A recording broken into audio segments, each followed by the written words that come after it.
It's just organizing your day in a way that hasn't been done before until now, until, we came on the market. I'm seeing companies out there that are growing by double digits. I mean, it's crazy. Yeah. I'm not making that. I mean, I'm proud of them. Like, okay, what are you doing? I want to know what you're doing, and we all learn from each other. Well, hey, everyone, before we get started today, let's like and subscribe. We really want this channel to be successful because we're here for you, and the knowledge that you can get from us, I think, is very valuable. I hope to be one of the places that you lean on to learn the insights of running a better business for you and your family and all your employees. Thank you for watching. That's right. We haven't had a chance to talk since we got our new president in place. I know you're super happy. Not really. No, I think, this might be our first new era podcast, I guess, if you will. So do you think it's good for the industry that we have not a green initiative anymore? I'm sure a lot of that's going to go to the wayside and be shut down. How do you feel like that's going to affect our industry? There's going to be a little bit of industry impact from maybe some of that, like EPA related stuff. But, I think there's going to be a lot less wokeness involved in kind of demanding some of those green changes, which, good, bad, kind of indifferent in my mind. Really, what I'm interested in is kind of the chaos that's, some people would like to, they're saying has happened. I really don't think it's chaos. I think that we got a businessman or a bunch of business people back in the Oval Office and just going to town, taking these bureaucratic institutions and making them like, efficient little machines. Yeah, it's funny how we got this businessman in there and they created the DOGE, Department of Government Efficiency, right? Something we've been talking about for several years now. I mean, we introduced efficiency into the trades about 3 or 4 years ago when I started talking publicly about it outside of my own business. And now you can see why I'm talking about it. They're finding tons of waste, and you can find just as much waste in your businesses as well, and simplify and get rid of it. And that is really what we've always been preaching here. And now we have a businessman running the country, and he's doing the exact same thing that we've been talking about. It's one thing to say you're efficient, like some of our competitors out there, competitors to Sera, say efficiency now that they never said before. And just saying it doesn't mean it's efficient. It's really about your efficiency in your business, which, leads up to something that happened this morning I want to talk about in this show. Today, we had our awards for 2024 for our company, and we had all the employees in, and we gave out awards, and we had a record year. I mean, our company grew from $13.6 million to over $17 million during the downturn. I wonder why we were able to do that. That's a substantial growth in the downturn, right? Where there's a lot of companies struggling out there. And so what we were giving awards out, and what was unique about this is we had 5 plumbers do over $1 million in revenue. And if you're a plumber or plumbing company, you need to pay attention to this show, because the things that we're doing to support these plumbers and help them reach goals that have never been reached before is insane. I mean, I even had a $2 million plumber. And we do residential. We don't do commercial. We don't do any of that. We do residential home services. We do HVAC and plumbing, right? And to have 5 plumbers out of 9, I think I have, that's almost 50% of them went over $1 million.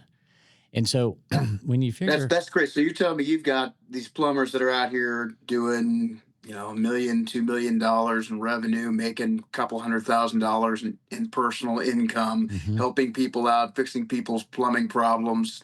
Probably the vast majority of which maybe have probably had most like a high school education, right? Didn't go to college to go fix plumbing. And they're in here, they're kicking butt, they're making great money, they don't have a lot of debt. They're, what an efficient way to go, right? So what I hear you saying is that there should be plumbers in the White House. Well, there probably are. They're draining the swamp, right? Yeah, that's who's draining the swamp. It needs to be plumbers draining the swamp. Yeah. Yeah, of course we've got HVAC guys, doing over a million too, but that's nothing new. I mean, I had HVAC guys going over a million, 20 something years ago. But for Yeah. plumbers to get there, how do you feel? I mean, how in the world do you help a plumber get over $1 million? It's not something that they do on their own.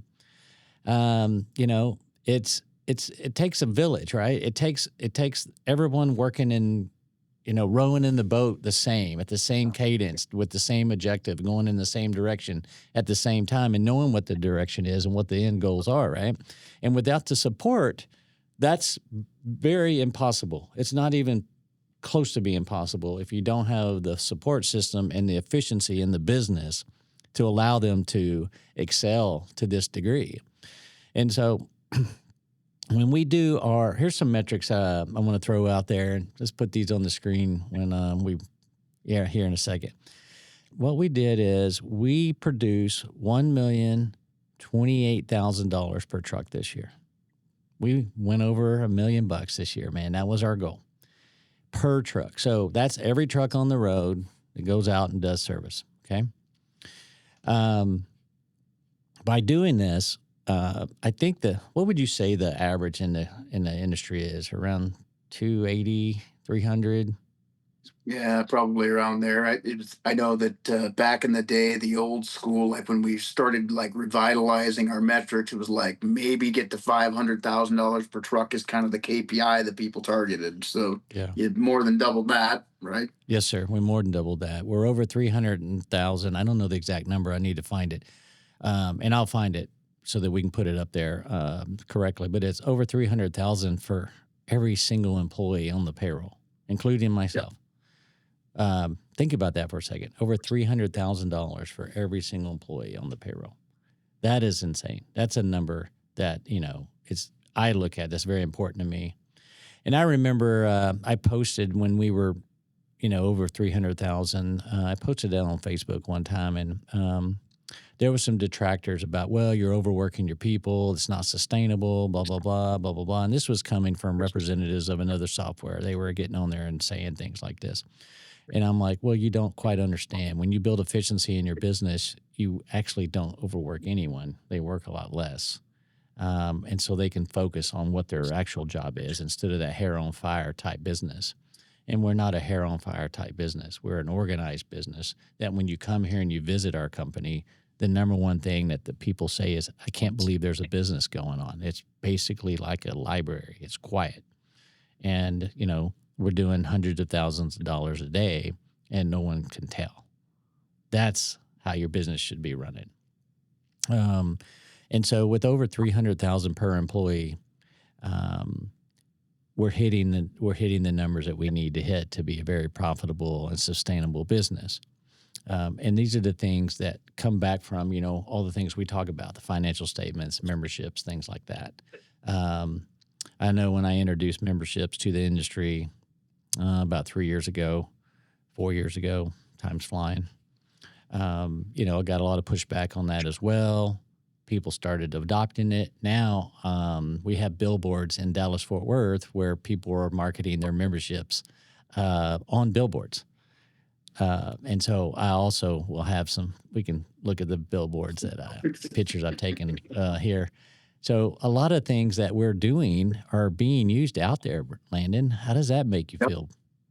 Hey, you know what? I love it. I love that, people are, if not copying, hopefully learning and applying what they're learning and understanding what's behind it and then building, a foundationally solid business. I hope that's what the case is. I'll tell you that like it makes a lot of sense. I know that you're, I don't know if that number was service trucks, total trucks, but over $1 million per truck is a very solid number.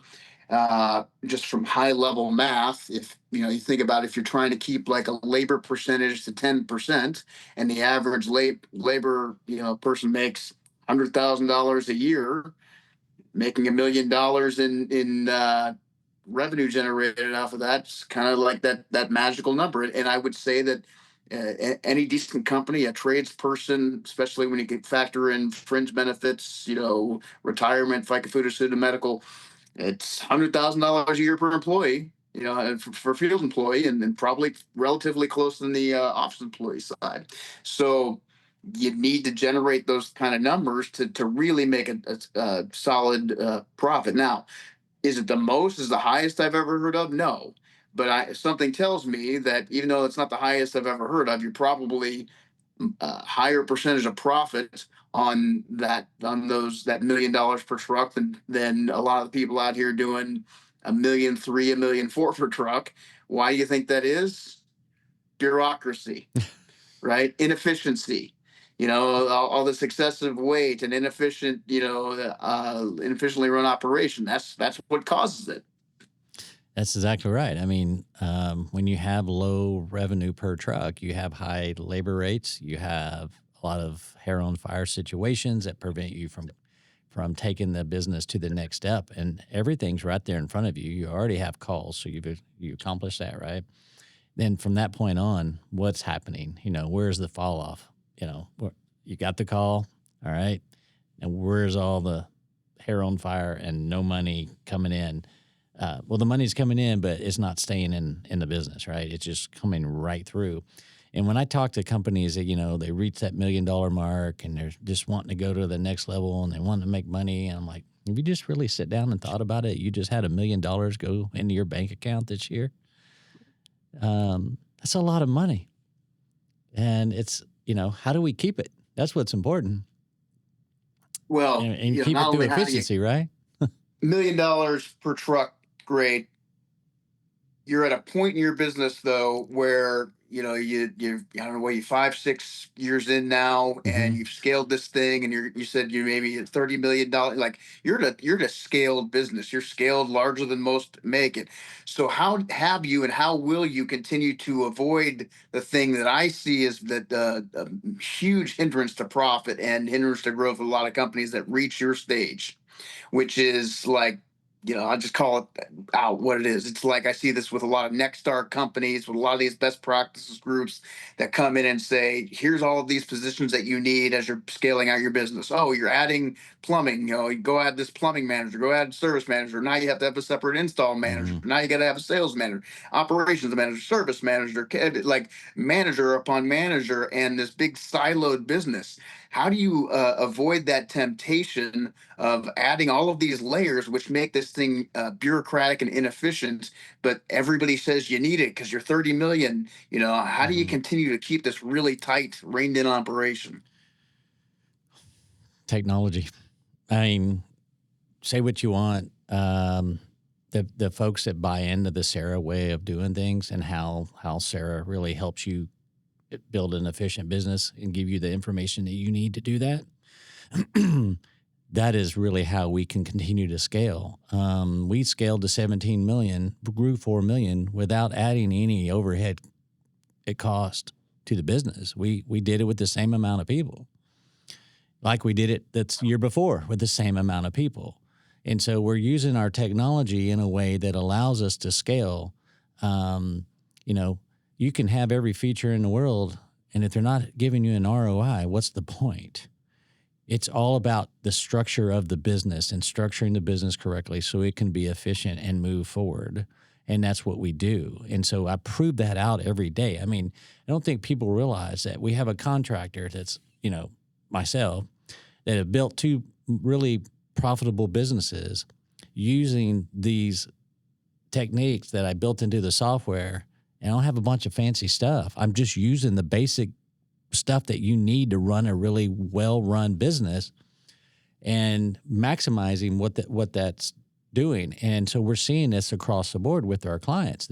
When they go in and they actually dive into it and don't worry about, you don't have this.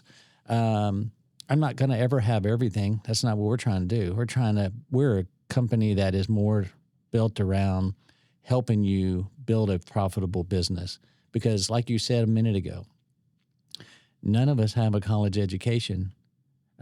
We may have 1 or 2 college degrees in the company, and they're in the marketing department or the technology department. I'm talking about Billy Go here. I think Travis, and then that we've met on this show, and a couple guys in marketing, and then the rest of the company is either high school dropouts or high school graduates, and so we built a software that allows us to understand what we're doing on a day-by-day basis, and it allows us to be efficient and grow the company. And so I will scale to 30 million in the next 2 years. We control our growth. We're not trying to be 30, 40, 50 million. What I'm trying to be is, how do I grow double digits and improve my margins every year at the same time? That's all I care about. So if it's 10% growth, I'm happy. Anything that's a double digit, 10% being the minimum. All right. So I want to grow at least 10%. And then I want to improve the margin. And I don't care if I improve the margin 1/4%. It doesn't matter. The point is I'm improving the margin, meaning we're getting better as we scale. Yeah. Yeah. And so you have to have the tools to do that. And that is what we built so that we can do that. And then, and there's more than that too. I mean, obviously, everybody in my company knows what our objectives are, and they'll tell you, this is what they all will tell you. We're not a plumbing and air conditioning business. We are a membership business that does plumbing and air conditioning. And so we by having thousands and thousands of memberships, we're a 12-month-a-year HVAC business, and we're not spending all of our money marketing Google and all that to stay busy. Yeah. Our customer base keeps us busy. That's a big problem that I've noticed, oddly, in private equity. Private equity has this tendency to come into a business and say, you know what? This is a relatively unsophisticated business. These blue collar people, they're just doing the basics, and we're going to come in and we're real operators. We're going to add layers of sophistication and executive management and all of this stuff, which is just,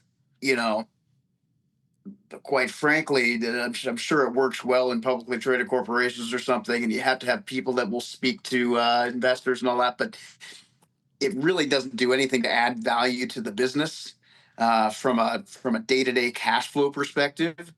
It does maybe add some layers of sophistication, compliance, et cetera. But, I see a lot of these companies that come in and, as long as when the gravy train stopped of this free flow of leads a couple of years ago, and you had to really buckle down and dial in efficiency and get more out of every single call and start cutting overhead that was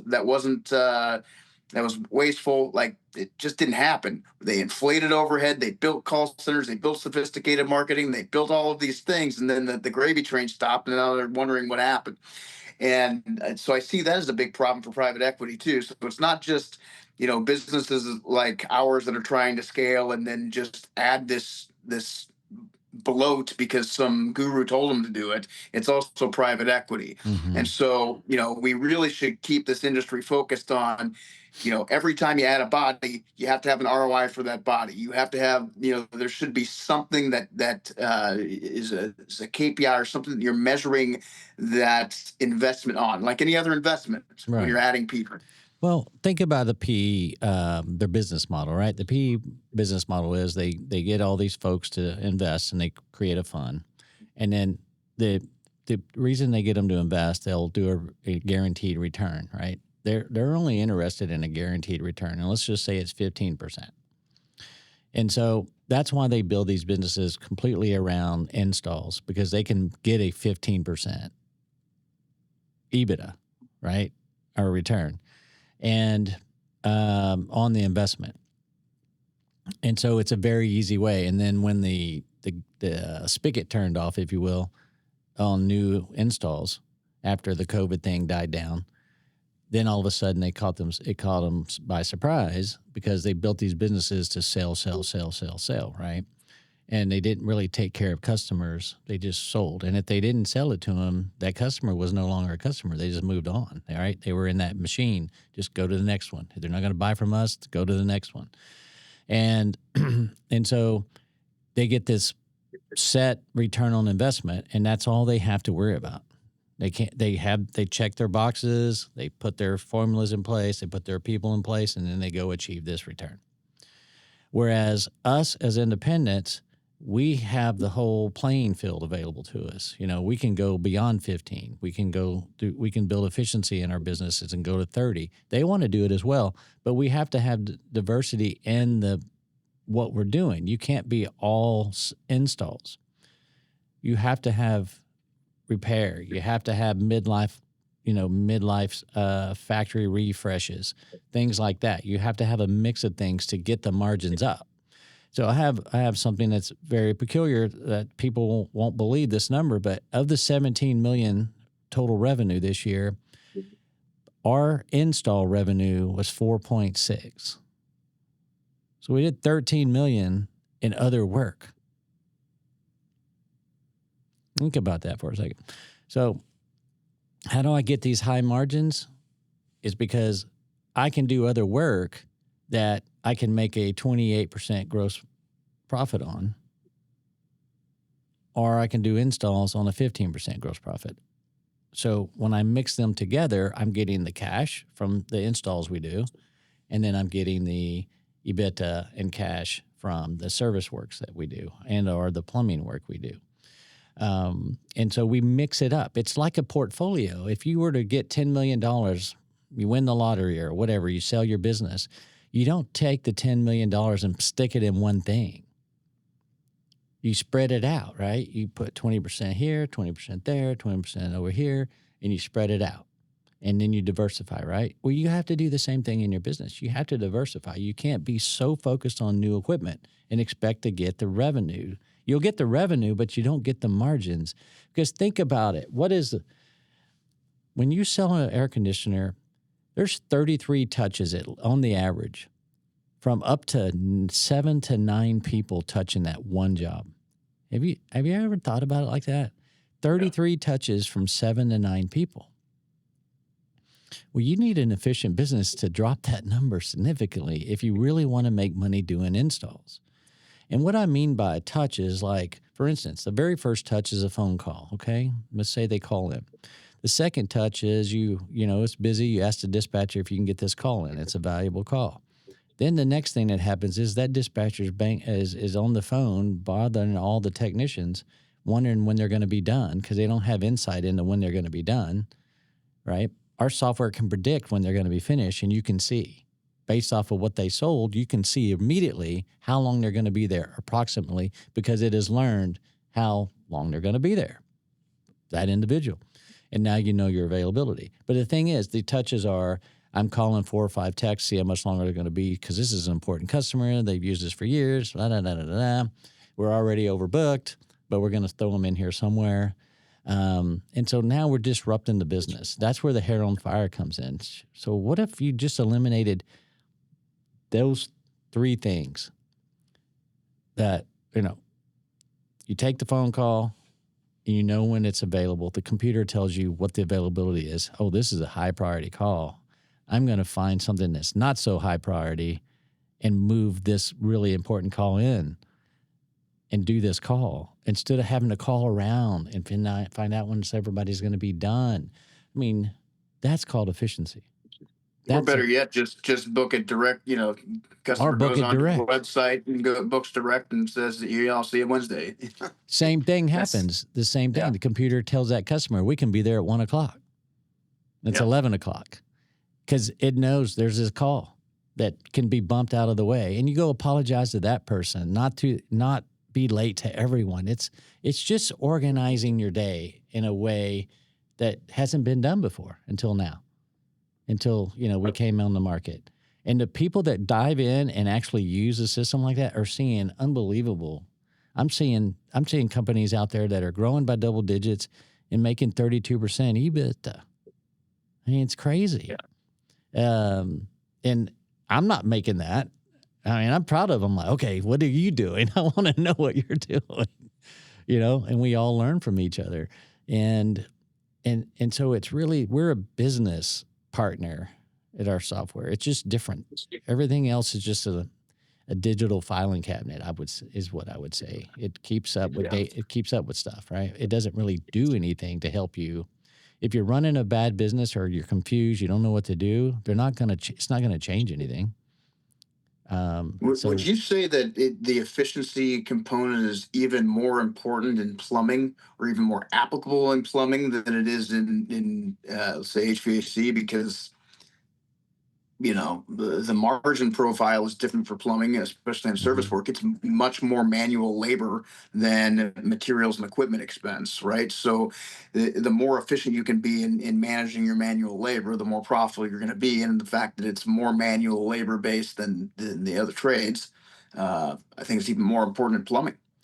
I think it's more important in both. But this is what I will say: there is so much more room for improvement in plumbing. Yeah, yeah, yeah, yeah. The improvement is insane. If you're a plumber, you need to be on Sarah because the vast turnaround of that plumbing company that with the way that we do things and the efficiency we build in, the improvement is insane. And plumbing is so profitable. It's just Yeah. insane the profit that happens in plumbing. Um, and so if you're struggling as a plumber, you're missing something because it should be cash flow city for you. It should be so lucrative. And there's a way to do that. And it's not charging more, it's just being better at it. Well, what do you think about this? Where do most plumbers go wrong? Because HVAC plumbing seems to be going this direction.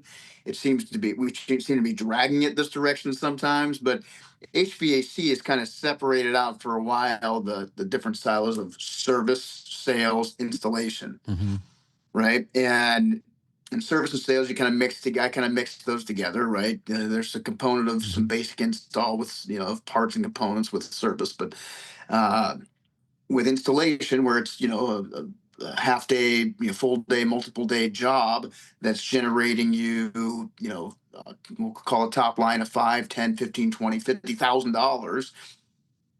I think that's where this kind of goes awry, because people's pay structures and different things over time, like, historically the plumber does sells it and does it, right? You have a lot of these Hmm. people that sell it and do it, and whereas HVAC, it's, somebody sells it, somebody else does it. Yeah. And I think managing the efficiency of that is where all of the profit comes in. If you don't if you move to that model and you don't manage the efficiency of how it's being installed or how it's being sold to be installed, you're in big trouble in plumbing. Yeah.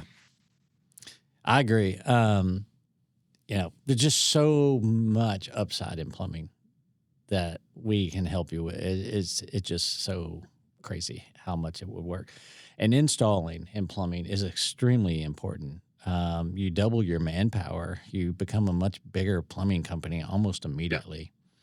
And yeah, you just need to know how much to charge for things when you have an concept.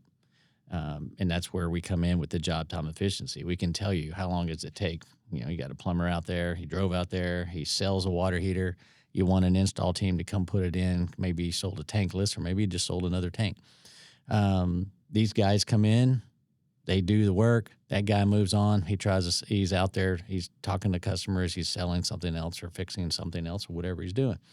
And by doing it like this, you number one, you provide an income for more than one plumber. Let's think about this for a second. A vast majority of plumbers do not want to sell. They just love fixing things. And what better place to employ these plumbers than in these install crews where they're making plumber wages and they're getting to do what they love to do. And that's install this plumbing and do the type of work that they love doing, and they're not doing the selling. And then you have plumbers that are like HVAC techs. They want to go out and they want to sell these jobs and they want to do all that. And so now I'm employing all types of plumbers, which is what we want. All these companies need to be doing. They need to be employing those that don't sell and those that do sell. And I think a lot of plumbing companies where they get it wrong is they take these guys that don't really want to be in front of the customer selling, and they Yeah, put them in that situation when they really shouldn't. what a rare circumstance to find somebody that is great at sales and communication, is also great at as a master technician installer. Like, it happens, I'm Hmm. sure. Like, just I'm sure there are great people that are exceptional at accounting that are also amazing marketers. Yeah. But you don't see it very often. Yeah. Right? Exactly. Just like the skill sets usually don't go together. And then the other side product or byproduct of this, or the upside to this, is I can take people that have not been in the trades before and put them with the best skilled plumbers in installing so they can learn how to work on plumbing. And now I'm growing my own plumbers for future plumbers, because now I'm putting them with somebody that really loves the trade, getting his hands dirty and getting in there and doing the work. Well, what better way to learn than to be with that guy? And instead of being with a sales guy running in a truck, that's not what we should be teaching. You've got guys that sell. You teach them, you help them, you support them so they can do $1 million trucks. But now I've got a farm system like baseball, right? You got the AAA, AA baseball that you play in until you get up to the bigs. You know, it's the same thing where I'm taking people that I meet anywhere. I had to take my truck in for service. I love the service guy that was there. I said, I've got a job for you that's way better than this. Are you interested? And we sit there and we talked about it. He came in and interviewed. So now I just produced another plumber, a future plumber, right? And he's getting an education in this trade, and I'm adding people to the trade. Not only am I adding people to the trade, I am able to build a business this way. I always have a pipeline of new employees that we take through the system, and they learn to do it correctly. And so for those of you out there going, well, isn't that expensive? And I go, no, because I make my customer pay for it. My customers pay for everything. It's only expensive if you're paying for it. And that's where getting your pricing right comes in. And it's a very important part of this. It's getting the pricing right. And when you do that through efficient processes, it's no different than what Doge is doing, you know? Doge come in there and they're cleaning up everything and they're making it more efficient. It's the same thing. It's what we're doing. It's what we're preaching. And you can resist and keep doing it the way you've always done it, or you can go to this way of doing it and really prosper. Because think about it. We're in a cash business. The longest you wait for money in today's world is maybe 3 days when you do financing. I think sometimes it's 3 days because you maybe did the job on a Friday and you don't get the money till Monday or something like that. So we're in a cash business.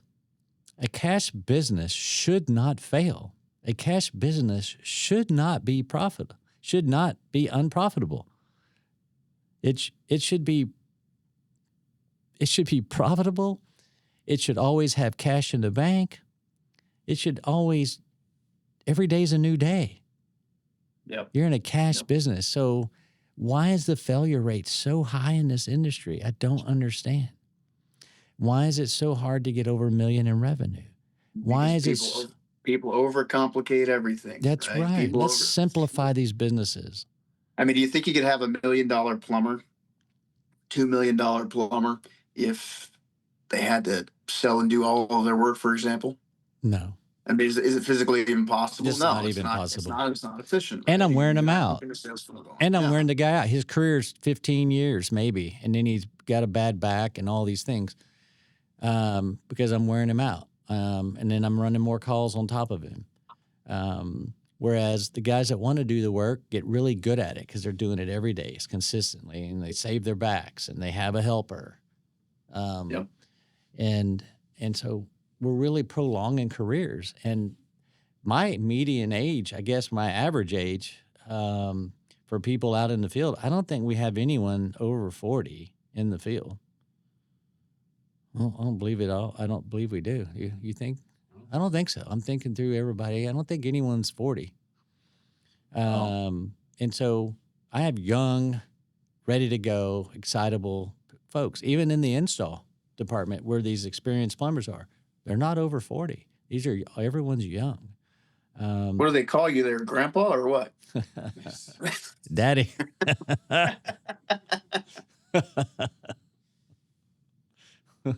Hey, I'm not, I know I'm an old guy and I know you like making fun of it, but I'm going to tell you what, I always have one person here older than me so I can give them hell. Just so that.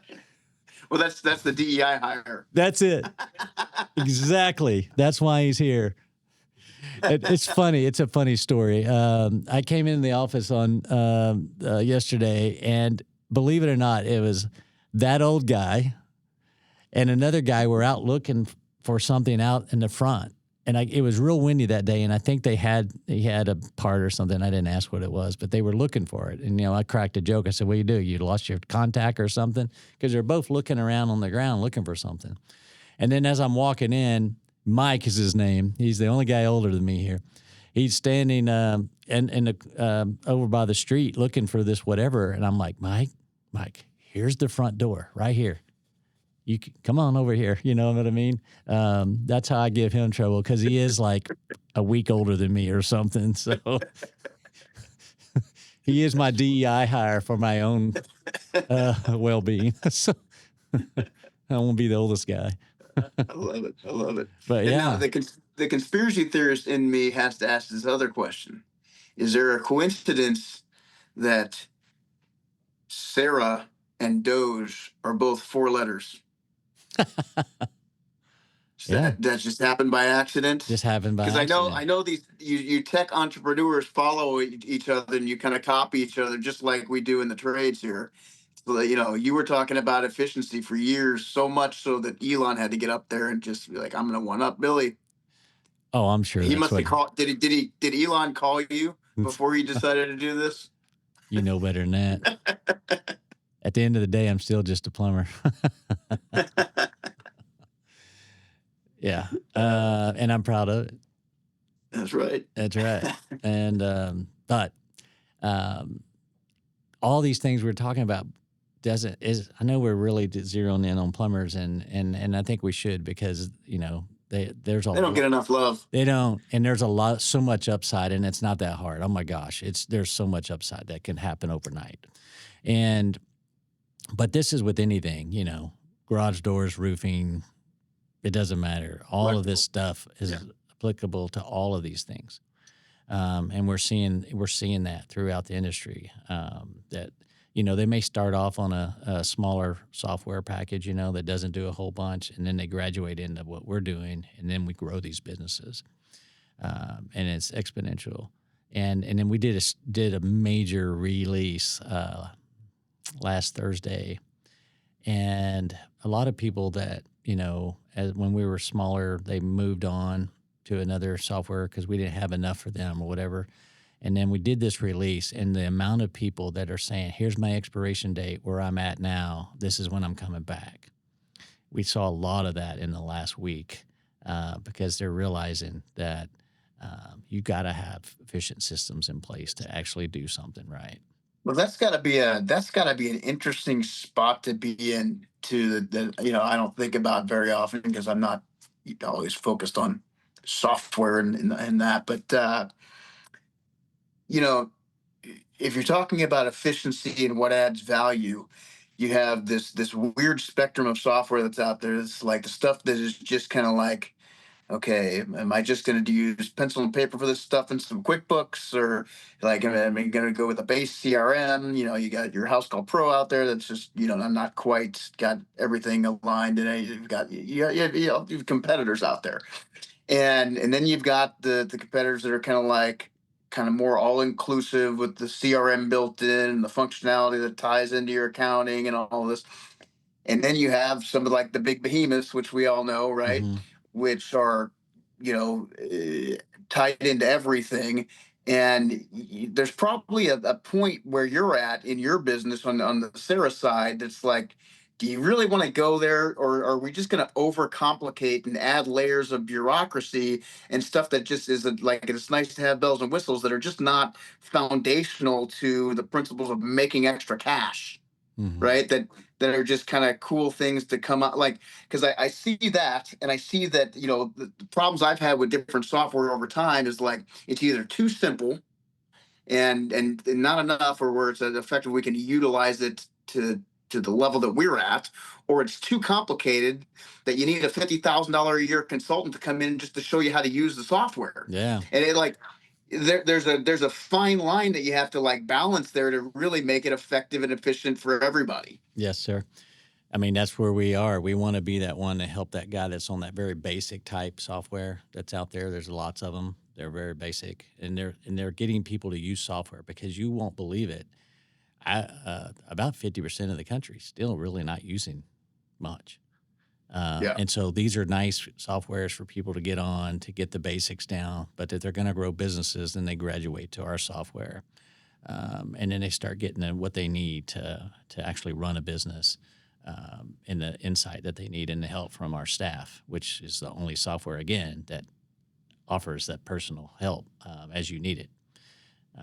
So we're in a unique position. So it's very, we're the only one in this spot. And so that's why we see this influx that we're seeing.